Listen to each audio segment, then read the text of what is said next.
between Senators Hillary Clinton and Barack Obama. But the big story tonight is Senator Barack Obama has secured enough delegates to clinch the nomination for the Democratic Party. Just moments ago, he declared himself the Democratic nominee, and Hillary Clinton spoke tonight in New York City and congratulated Senator Obama on running an extraordinary race. Now, she stopped short of conceding the race, saying she will not make any decisions until she meets with her advisors. Earlier in the day, her camp confirmed that she would be open to being Barack Obama's running mate, but made no mention of it in her speech tonight, saying simply she will work to unite the Democratic Party. Joining us now for reaction to these huge developments is the president of the Rasmussen Report, Scott Rasmussen. Scott, welcome aboard, my friend.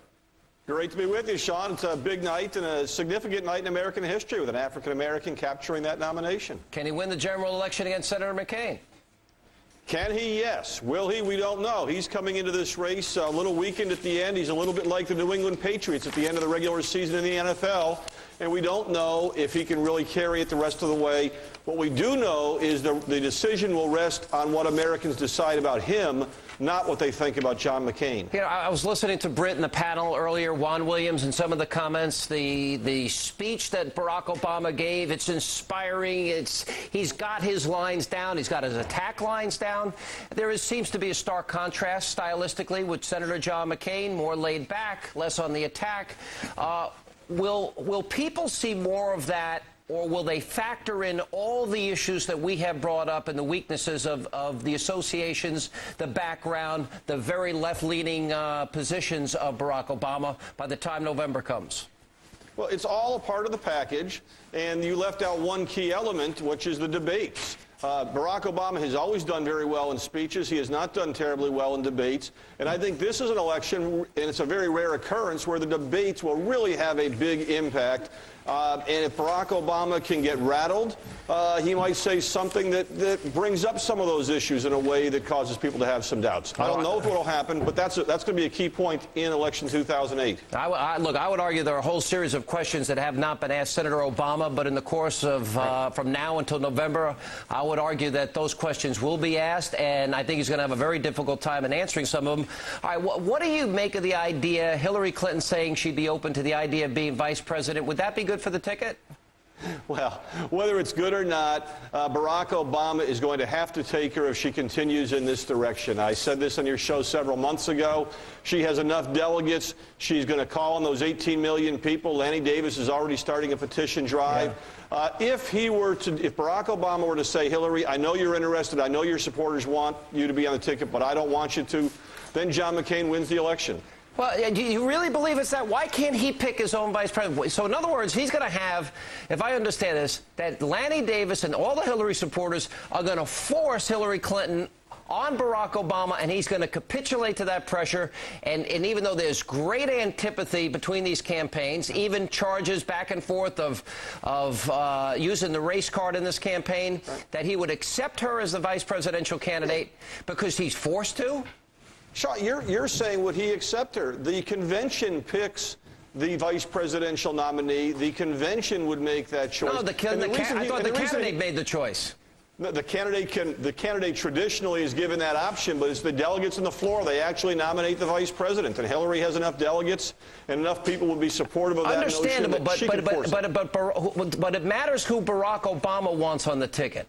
It does. But if Barack Obama says he wants somebody else, a lot of Hillary Clinton supporters, Hillary Clinton tonight said she wants those 18 million voters respected.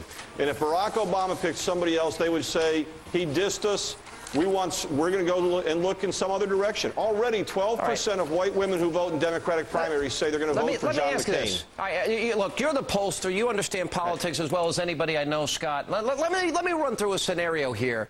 As he gives this soaring speech tonight that is interspersed with multiple attacks against Senator McCain, what if Senator McCain and his campaign were to use the rhetoric in the speech and then compare it to the long-term radical relationships that has now become a completely new narrative in this campaign? Would that be effective, do you think, in terms of a strategy in campaigning against Barack Obama? Anything that raises doubts about the gap between the rhetoric and the reality of Barack Obama is an effective tool. It's not effective with John McCain delivering a speech, but it could be effective in other formats. All right, Scott, it's Alan. Welcome back to the show on this very special night.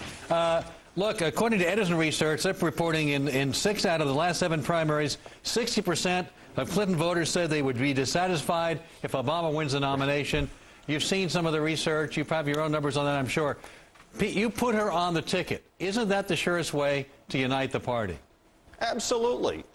That is the reason that Barack Obama would have to take her is it's the only way to unite the party. He cannot turn her away.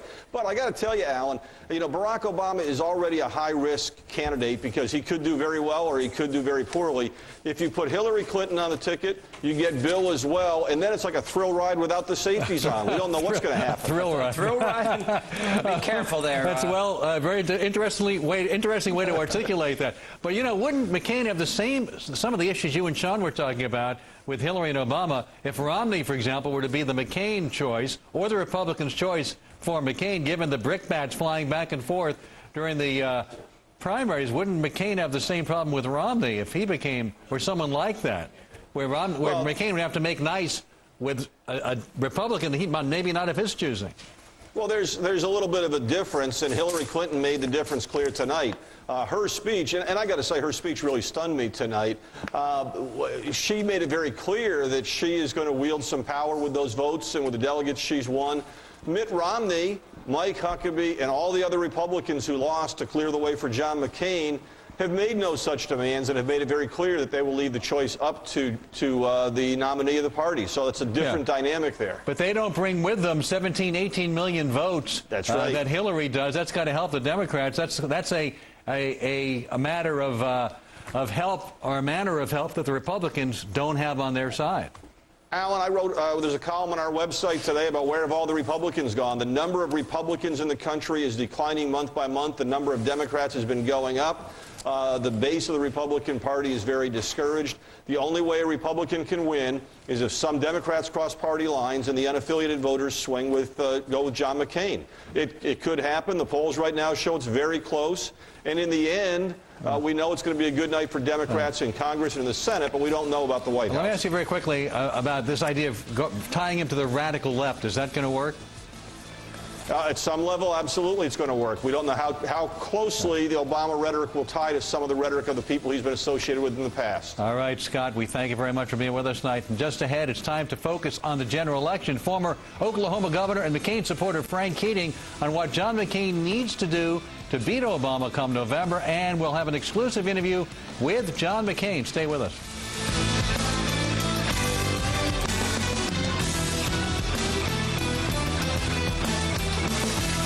From the Iowa caucuses to the final primaries, only one team brought you the best coverage, the most resources, the most access, the best analysis. Only one was fair and balanced. That's why only one network is America's election headquarters. Here I am on E-Trade, about to buy my first stock online. Get help online, by phone, in person. There are 1,000 new accounts a day at E-Trade. Introducing Activon Maximum Strength Anti-Itch. Maximum Strength Itch medication in a convenient applicator. No messy creams, no itching, no scratching. Powerful itch relief without a prescription. Itchy skin, no more. Remember, Activon Maximum Strength Anti-Itch. Now, moving and storage with Pods is even easier. We deliver the container right to your door. Pods is less stress because you can pack at your own pace. When you're ready, we'll pick it up and move it across the street or across the country. Need storage? You can store it as long as you need at one of our many secure storage centers. And now, if you order by July 15th and use Pods for 3 months, you get the 4th month free. Call or click today for your free month. P-O-D-S. Pods. Reinventing moving and storage. When my doctor told me I had to lower my cholesterol, I was shocked. I worried about the foods I'd have to eat. But you do what you have to. My wife insists I eat whole grain oats to help lower my cholesterol. I made the commitment for her. I was told eating certain foods can help lower my cholesterol. I guess it's a sacrifice I have to make. Honey Nut Cheerios cereal tastes great and can help lower cholesterol. No one said it would be easy. Be happy, be healthy. Introducing 2 new varieties of the best Maxwell House ever. Rich dark roast and smooth breakfast blend. Made with the full flavor of 100% Arabica beans. It's a new morning. Let's brew some good. My mother made the best toffee in the world. It's delicious. So now we've turned her toffee into a business. My goal was to take an idea and make it happen. I'm Janet Long, and I formed my toffee company through LegalZoom. I never really thought I would make money doing